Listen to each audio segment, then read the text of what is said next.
Observe a figura abaixo. Numa experiência de interferência de Young, as fendas estreitas e paralelas F1 e F2 são iluminadas com luz monocromática de frequência F em um meio em que a velocidade da luz é c. Obtém-se no anteparo distante um sistema de franjas, em que o máximo central localizado em O está separado do segundo mínimo seguinte da distância y, sendo D a distância entre as fendas e L, a distância entre as fendas e o anteparo com a razão D sobre L aproximadamente igual a zero. Isso aqui vai ser importante. A razão y sobre L é dada por quê? Por qual expressão? Vê só. É bem legal saber você demonstrar aqui a equação que determina y, tá? É bem interessante. Vou fazer aqui.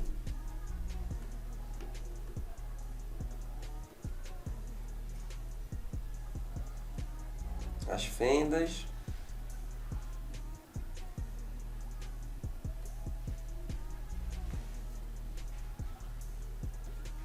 beleza.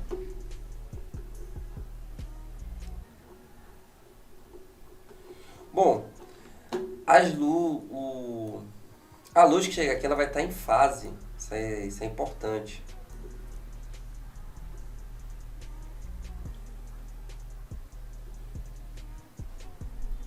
E devido ao princípio de Huygens, né, cada frente de ondas vai se comportar como uma nova fonte de onda. Por isso que vai acontecer isso aqui. Eu não vou entrar em muito detalhe aqui, porque senão vai virar uma aula aqui e tem muita coisa para explicar. Mas é interessante ver que isso aqui acontece também a outro princípio, né? Princípio de Huygens. Cada frente de onda se comporta como uma nova fonte de onda. Por isso que quando a luz ela se espalha, claro que essa abertura nesse experimento, ela é da ordem de grandeza do comprimento de onda, tá? Para poder isso acontecer.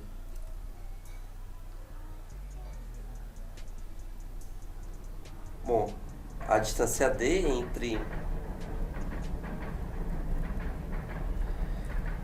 E é importante também perceber como isso aqui foi importante para o rumo da física, né? Porque isso aqui é um efeito puramente ondulatório, mas que também acontece para as luzes.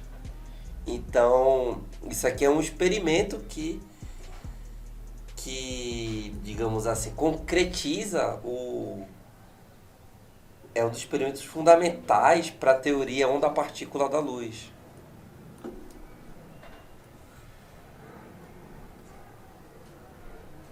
Então, veja, isso aqui é um efeito puramente ondulatório, né, que acontece para ondas, mas também acontece para a luz. Então, a luz ela pode ser considerada uma onda por causa desse experimento aqui. Tanto é que sofre interferência, uma característica de ondas também, né? Enfim, vamos aqui para o problema.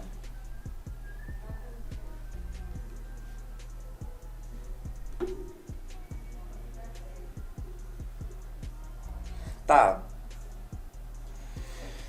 A gente vai fazer o seguinte.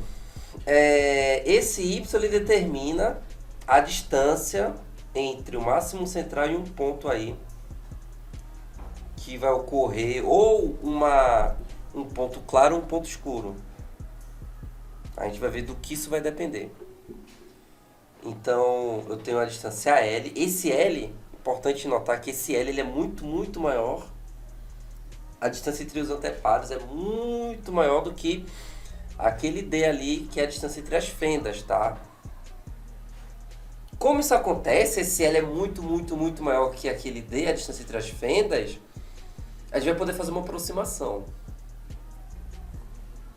Que aproximação seria essa? A gente pode considerar que, aqui eu tenho a direção, tá? Da luz. E essas duas são as direções, tá? Essa aqui foi uma reta suporte aí que a gente faz para poder ajudar. A gente pode considerar que essas três são paralelos, tá? Elas estão praticamente andando lado a lado, porque L é muito, muito maior que D. Então, ó, aí isso vai permitir a gente fazer o seguinte. Vou dizer que aqui seja um ângulo θ, assim como aqui, tá? Então, vê. Já que isso aqui ocorre, eu posso dizer que o seno daquele ângulo é praticamente, vou dizer que até que é igual tangente, a tangente dele mesmo. Uma aproximação aí que ocorre até bastante, até com frequência em física, né? Essa aqui a gente também a gente faz lá em MHS. Muito comum também. Beleza. Quem é seno de θ? Ah, peraí, faltou uma coisa. Isso aqui eu posso considerar, sabe o quê? Como a diferença de caminho das ondas, tá? A diferença de caminho. Então, seno de θ é cateto oposto, que é... Ó, vai formar um triângulo retângulo aqui. É o cateto oposto, ΔX, sobre a hipotenusa, que é o D. A tangente, aí agora eu vou olhar para o anteparo. Vai ser cateto... Agora eu vou olhar para esse triângulo aqui, ó.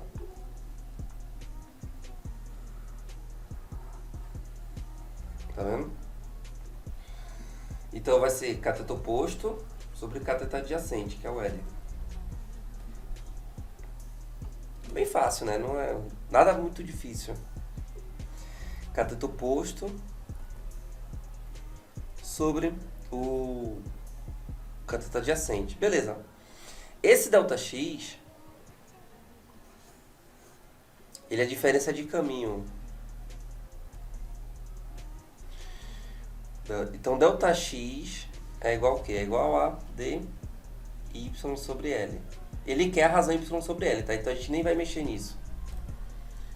Mas ΔX praticamente é o número inteiros de meios comprimentos de onda.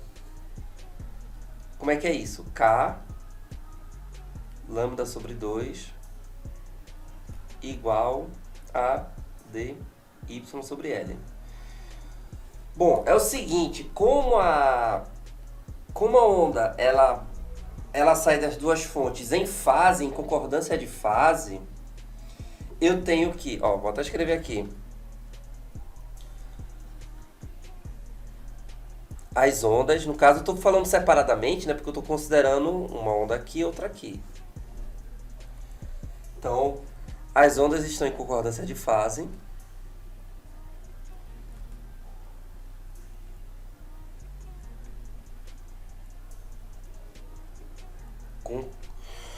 Concordância de fase. Isso vai ter uma consequência, que é o seguinte.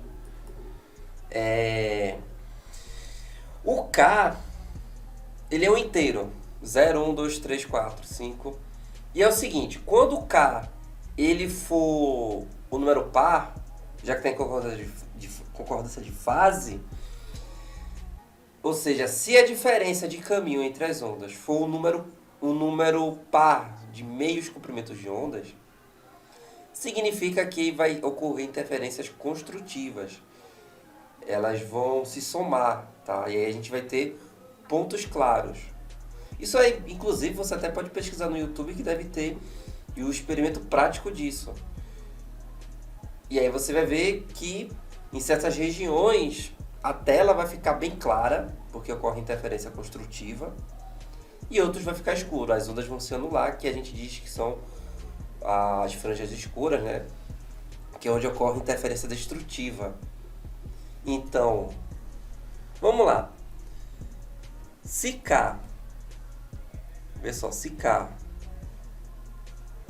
for 0, 2, 4, 6 e por aí vai, ocorre, né, interferência construtiva. Tanto é que, se K for igual a zero, no caso, se K for igual a zero, deixa eu voltar aqui para a equação. Deixa eu deixar em função de y aqui. Então, y é igual a K vezes lambda, comprimento de onda, vezes L sobre 2D, né? Se eu isolar o y, isso. Então, veja que quando K for igual a zero, tudo isso aqui vai ser igual a zero, ou seja, y igual a zero. Isso aqui é o primeiro máximo central. É o máximo central, no caso. Que é esse ponto aqui, ó. Veja que y é igual a zero, ou seja, ele vai dar exatamente aqui. Que é onde ocorre o máximo central. Tá certo? Tá. Continuando aqui, ele... Então aqui, ó. For número par, então interferência construtiva. Se for ímpar,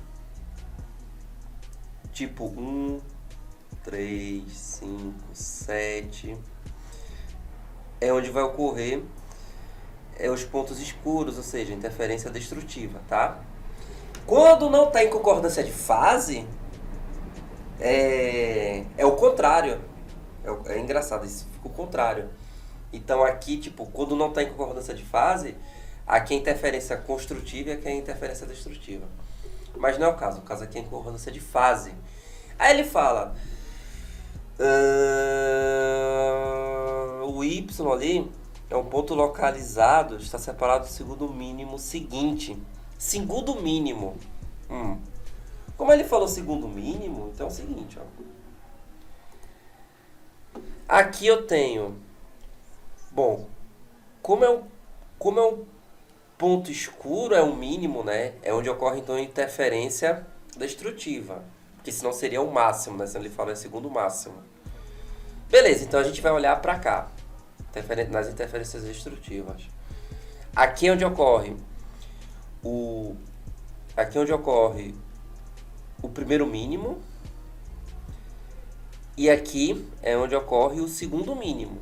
Então, pelo visto, é o que ele pede, que é o segundo mínimo. Então, eu vou fazer isso aqui assumindo K igual a 3. Então, fica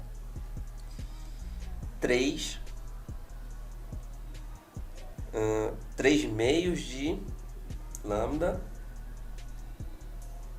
igual a dy sobre L.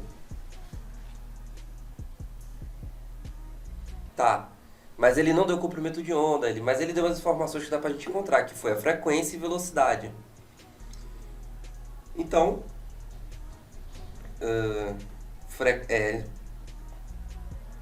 equação mais fundamental de ondulatória, velocidade da luz é comprimento de onda vezes frequência.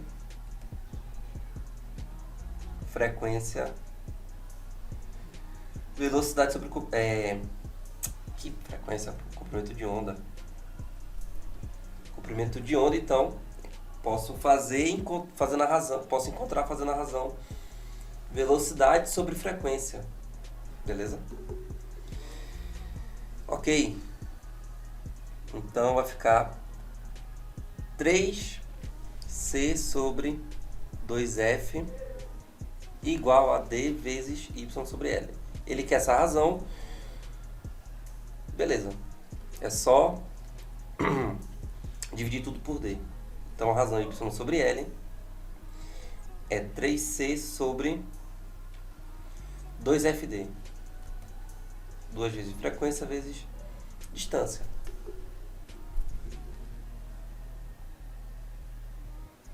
Três c 2fd. Letra C.